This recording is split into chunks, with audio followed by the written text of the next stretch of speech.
enya de hu bia me kwa na se kwa me kokuma so me testa na mbaso me deputy PR because la safu dukunu ni nyuma ne doso oye ne politics kakra oye ne law kakra oye ne football kakra oye ne personal business kakra oye ne teaching so kakra nti nyuma ne doso nti people were complaining nti nka be ye o ma je se ke di need akọ be attach no nti at least wanya safu duku abanya need akọ na no kwa dan chen ande ye the 8 member 2 member ono ne circles mpeni fo nya issue so wa resign on guy man for say oh you can say oben such Benjamin camp only Alex Menu camp into the way issues internally no aka say na djumadu ade ato ho ye ko try ho people to communicate for Asante Kotoko the near saka ho bio the same leader ko issues ensi okoma for the first time the football association ade anim dem say suspend no oh get Accra oh ye ko try ho the same leader ko so any achievements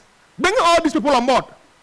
So imagine him say me share this here we na me share there was here the same people who are around Kotoko in recent times.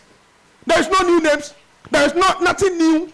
You need new names to transform the club. No, just this level no as ya kweja ho ya kweja ho so me feel say e bia me nim obi a one the current times need nkomo na Apinkra di nkomo ne be mpenifo a around the team need nkomo but imagine him say in terms of football administration the current ones no nana Kotoko nabi da menya mo nyade and say come dey ali Madonna crying how do you to be honest look back pe dey me hu there me I'll be surprised say by the end of the season me Siankasa I'll be surprised I know like say conversation ni ade bia koso hu ni ade e bia se na NCP but me personally I will be surprised say at the end of the season me Siankasa because IMC for 3 years IMC interim headed by somebody from Mensia. Maybe I know headed by somebody who can walk straight to 24th bedroom and tell him that the club needs this. That is why sometimes when the team show be inside, you need to appreciate the person because it's not easy. All right. It's not easy. Nana. As some no can fa no kwa ba ko pe. Did to qualify weekend next week on Tiaso. They just can when any adwin. What I know ya na nanum. How they all can. No kwa ba ko pe no na so Kotoko ba league. E bi me dey ba na mi. Kasagu micro na woni abredo. Ara kwa. League ni dey Kotoko yin firi mu. A league ye mo wie. League no. Papa we hwe na Apinkra. Also obetima agi league na makọ. The most consistent football administrator in the last 20 years is Moses Amapaka. Both Kotoko has produced football administrator in the last 20 years. Who experienced that man? Now so what team 8 points also by Jeff in them. Style Ben or Bear. Obey no Jeff in them. Maybe that style Ben or Bear or the Beji. Obey no Jeff in them. So boni mu wie. And we understand so sin China. Kotoko has any better team and say mediama. Wow. No kwa ba ko pe. Kotoko any better team and say mediama. Almost a better coach than Kotoko has. Oh. Coach na dey Zito no. Aye we dey toss man. Why? Enti me hwenya ma na etwa team ni hoasia. Ene ko efa so ye league wo krom ha na. The current management of Asante Kotoko and has they don't do it better and say mediama. Na mediama start to mu 8. I suppose ko be jafu ba no so sinya wo krom a. Enka Ibrahim Tanko on ben anything coaching at the top level of local league ni mu bio. So league no fanton chain. Now it's left with the FA Cup. Kotoko nya careful because edua na mika bi omode ba Kumase no.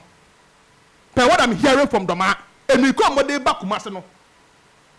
So dito kasa sa na nam de dum sa oti Kumase no edua na be in the free. And if Kotoko free mu in the FA Cup, I doubt Zito will continue. Nana, no kwa ba ko pe nkomo akoso. Nkomo akoso. I will not be surprised by this time because the current IMC for coaches be edi nkomo. So we do be quite to standby. In case I'm going here and if I cannot come to Kotoko will not be niche. And I will not be surprised that person may be even a foreign coach. Because due to qualify for this FA, they made them a promise of 20,000 Ghana cedi in this country. He will go and take it and leave us. Or less than 6 months to move on. Or maybe some of the reason why he's not extending. Because no kwa ba ko pe who team nkan ko who ni ye. Right. Maybe I team number who nyama ye. You focus the Kotoko. So my point is, pe be Kotoko nam sisi ano. no kwa ba kope dito adwuma no me hu ne yie enso ani to be honest nana wow anya players na nya de o say na me kan say me Kotoko ne ha sa me di mani ehu no ye the experience kakra na ebo right I told the end last season na Kotoko air struggle she experience as it to use ye bringing Samba or now to the midfield to come and pair Justice Blake and do some team menu na se Kotoko team no time na enko yie no opa me enfe ni hweta ade no edu baby e din the experience ones na boa na ye Kotoko team no Helawi Adabu Prince Bedu eto the end Kotoko Savior who bejawu. That is what the problem is. They are good players. They are doing well in the Ghana Premier League. Kotoko no ye dey new deep experience I can't hu na ebo. And that is what Kotoko lack now. And it's not about time.